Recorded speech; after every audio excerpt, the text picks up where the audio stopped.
Hi there, friends. This is Allison Richard, your holistic stress management and self-care coach. And today is summer solstice, so happy summer solstice. And whenever you are watching this, today I wanted to talk to you about this idea of summer burnout and give you 5 ways and practices that you can put into play to help you avoid summer burnout and actually get the most out of your summer.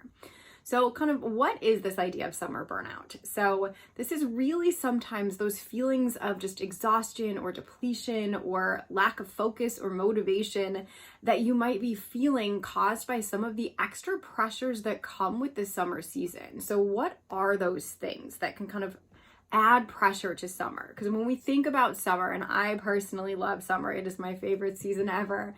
And when we think about summer, it's really the one season of the year that's really associated with this idea of, long, luxurious days and lazy, time to take vacation and just spend time with friends and, really enjoy those lazy days of summer. And so why is it that we would have burnout in summer? So some of those things that add a little bit of pressure onto us for the summer is, first of all, just the idea of the increased heat that comes with summer. So that increased heat and often humidity is something that naturally causes our physical bodies to want to move slower and can make us feel more lethargic as it is.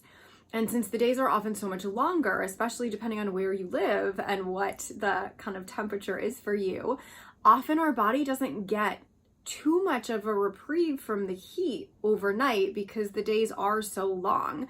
So it can become very taxing on our systems, especially as we get into those deep summer days.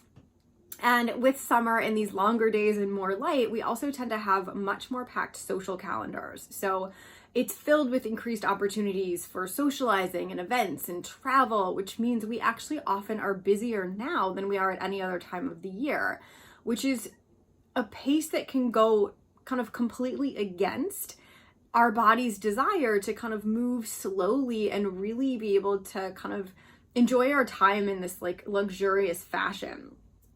And so with that also comes trying to juggle this desire for work and play. So we take more vacations oftentimes in the summer, and that often means if we're traveling or we're just having more events, that we're potentially spending less time working or in the office. And so we're trying to juggle our jobs that most likely are going to have the same amount of tasks in a day or a week that we have at any time of the year. But now we're trying to juggle it with this travel or much busier calendars, which can create some stress. And it can be really hard to feel safe to go on vacation or to really completely unplug without having some anxiety or worry or potentially feelings of overwhelm about what's going to be there when you plug in and come back to it.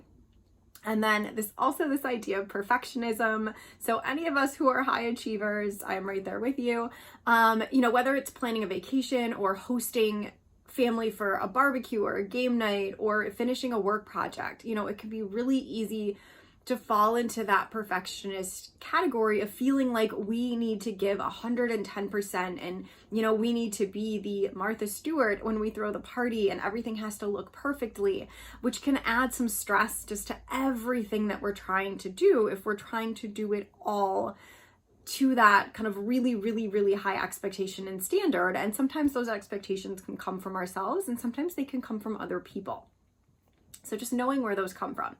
And then lastly, just the idea of school being out. So we have different schedules in the summer. Kids are out, so possibly juggling camp schedules or activities or coordinating childcare that's you don't normally have to coordinate during the year, or maybe just finding ways to entertain them more because they're spending more time at home. So all of these things can add to this idea of burnout. So what is it that we do? So how can you reduce that possibility of getting burned out and actually be able to have those feelings of being really relaxed and present and joyful and really enjoying your summer and creating all of those memories that you want to create with your family, with your friends?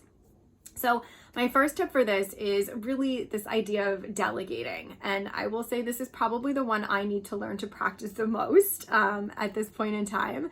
And, we don't really have to do it all. And oftentimes when we try, we quickly realize that something has to give. Like, we can't do it all. And oftentimes that'll be things that are the things we want to do, or things like sleep or rest. So really delegate those things that maybe you don't really have to do. You don't need to be the one that does them. Someone else could do them equally as well. Or those things that maybe you just don't like to do or you don't want to do. It could be colleagues, family members, friends. You could hire someone to do things. Just find little ways to delegate so that you can take some things off your plate.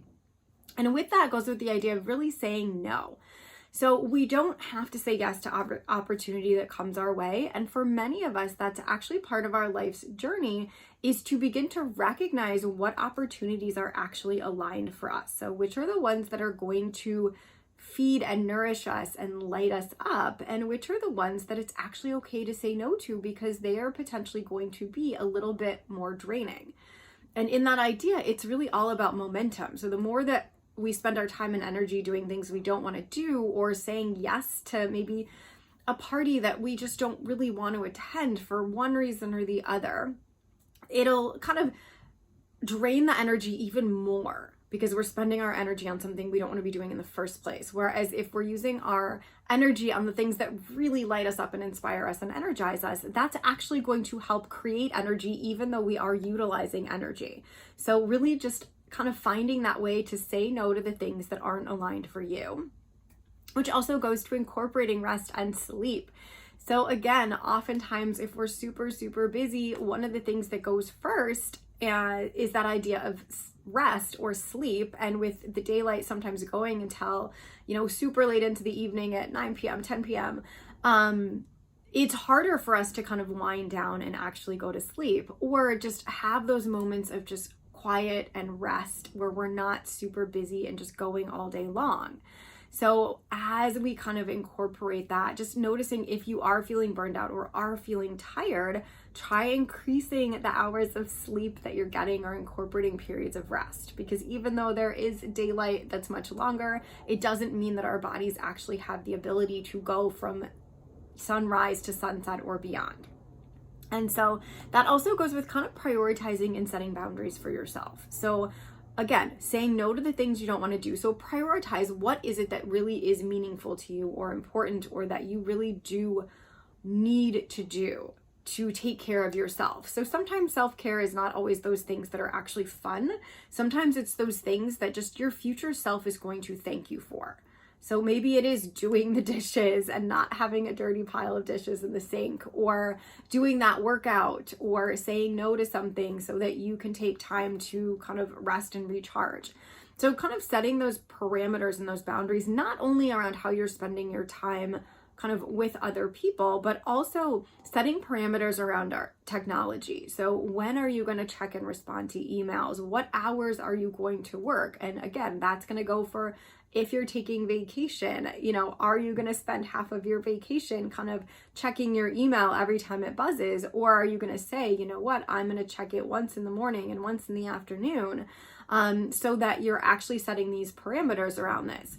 And that can go with how long you're spending on social media, or playing games on your phone, or watching videos. So really being empowered about how you're spending your time and your energy, and allowing yourself to use those boundaries to actually create more of that sense of freedom in your days.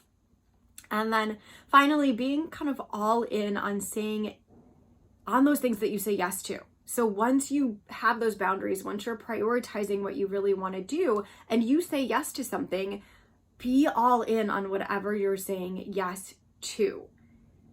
So again, there's nothing that's going to drain your energy more than physically being somewhere, but mentally potentially thinking about something else that you should be doing, or somewhere else that you want to be, or something else you want to be doing. So that's just going to deplete your energy, because you are actually energetically dividing yourself between where you physically are and where another part of you wants to be. So if you say yes, if you are somewhere, just really being very present, being excited to be there, kind of bringing your best self to that situation. And so that you can not only get the most out of the situation, but also be respectful to those people who are choosing to be present with you and to spend time and energy with you. So those are my thoughts and tips around avoiding summer burnout and really just getting them as much as you can. So please feel free to subscribe or follow below. And for more information, you can always go to my website, Allison, Allison, Richard, RICHARD.com. So thank you so much, and wishing you such an amazing, fun, and just nourishing and joyful summer.